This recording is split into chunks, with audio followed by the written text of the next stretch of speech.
আলু হলো শক্তির একটি চমৎকার উৎস।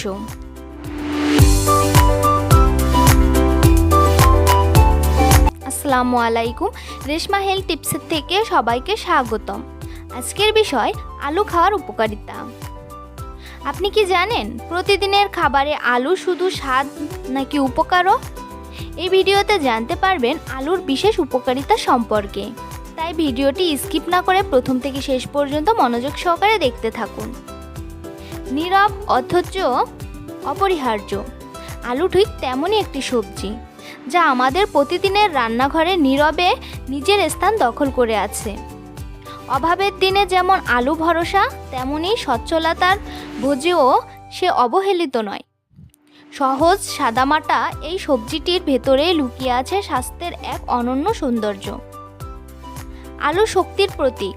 এর ভেতরে থাকা কার্বোহাইড্রেট শরীরকে যোগায় কর্মক্ষমতার জ্বালানি। ক্লান্ত শরীরে আলুর নরম স্বাদ যেন নতুন করে প্রাণ সঞ্চার করে। যারা পরিশ্রমী, যারা পড়াশোনার চাপে অবসন্ন, সবার জন্য আলু এক নীরব সহচর। হজমের পথে আলু হয়ে ওঠে বিশ্বস্ত বন্ধু। এতে থাকা প্রাকৃতিক ফাইবার অন্ত্রকে রাখে সচল, পেটের অস্বস্তি দূর করে। নিয়মিত পরিমিত আলু খেলে শরীরের ভেতরের ভারসাম্য বজায় থাকে, হালকা হয় দৈনন্দিন জীবনযাপন। ভিটামিন সি এর উপস্থিতি আলুকে করে তোলে রোগ প্রতিরোধের এক কোমল ঢাল। শরীরকে রাখে সংক্রমণের বিরুদ্ধে সজাগ, ত্বকে আনে সতেজতার ছোঁয়া। আর ভিটামিন বি6 মনের গভীরে এনে দেয় স্থিরতা, কমায় দুশ্চিন্তা, বাড়ায় চিন্তার সচ্ছলতা। আলুর পটাশিয়াম হৃদযন্ত্রের যত্নে নিঃশব্দ প্রহরী। এটি রক্তচাপ নিয়ন্ত্রণে সাহায্য করে, হৃদস্পন্দনকে রাখে ছন্দে। পেশি ও স্নায়ুর প্রতিটি নড়াচড়ায় আলু যেন আপন কর্তব্য পালন করে চলে। বাহ্যিক সৌন্দর্য আলুর অবদান অনস্বীকার্য। কাঁচা আলুর রস ত্বকের ক্লান্তি মুছে দেয়, চোখের নিচের কালো ছায়া হালকা করে। প্রকৃতির দেওয়া এক সহজ উপহার হিসেবেই আলু রয়ে গেছে সৌন্দর্য চর্চায়। তবে আলুর সঙ্গে সম্পর্ক হোক সংযমের। অতিরিক্ত তেলে ভাজা আলুর স্বাস্থ্যের মাধুর্য নষ্ট করে দিতে পারে।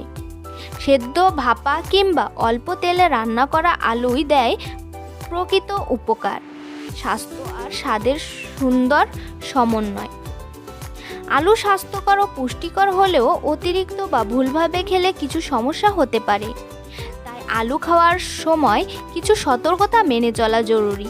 চলুন সেই সতর্কতাগুলো জেনে নিই। অতিরিক্ত আলু খেলে শরীরে ওজন বেড়ে যাওয়ার ঝুঁকি থাকে, কারণ এতে কার্বোহাইড্রেটের পরিমাণ বেশি। যারা ওজন কমাতে চান তাদের পরিমিত পরিমাণে আলু খাওয়া উচিত। ডায়াবেটিস রোগীদের জন্য আলু সতর্কতার সঙ্গে খাওয়া জরুরি। আলু দ্রুত রক্তে শর্করার মাত্রা বাড়াতে পারে, তাই সেদ্ধ বা ভাপা আলু অল্প পরিমাণে খাওয়াই ভালো। অতিরিক্ত তেলে ভাজা আলু যেমন ফ্রেঞ্চ ফ্রাই বা চিপস কোলেস্টেরল ও হৃদরোগের ঝুঁকি বাড়াতে পারে। এসব খাবার এড়িয়ে চলাই স্বাস্থ্যকর। সবুজ রঙের বা অঙ্কুরিত চারা বের হওয়া আলু খাওয়া উচিত নয়। এতে সোলানিন নামক বিষাক্ত উপাদান থাকে, যা পেট ব্যথা, বমি বা মাথা ঘোরার কারণ হতে পারে। যাদের গ্যাস্ট্রিক বা অ্যাসিডিটির সমস্যা রয়েছে তারা বেশি পরিমাণে আলু খেলে অস্বস্তি অনুভব করতে পারেন। এক্ষেত্রে আলু সীমিত পরিমাণে খাওয়া ভালো। সবচেয়ে ভালো উপকার পেতে আলু সবসময় ভালোভাবে ধুয়ে সঠিকভাবে রান্না করে খাওয়া উচিত। তবে মনে রাখবেন, ভাজা নয়, সেদ্ধ বা ভাপা আলুই সবচেয়ে স্বাস্থ্যকর। তাই আলু খান, সুস্থ থাকুন। তো বন্ধুরা, ভিডিওটি ভালো লাগলে অবশ্যই লাইক, কমেন্ট এবং শেয়ার করতে ভুলবেন না। এমন আরও স্বাস্থ্য সম্পর্কিত ভিডিও পেতে চ্যানেলটি এখনই সাবস্ক্রাইব করুন। ধন্যবাদ সবাইকে।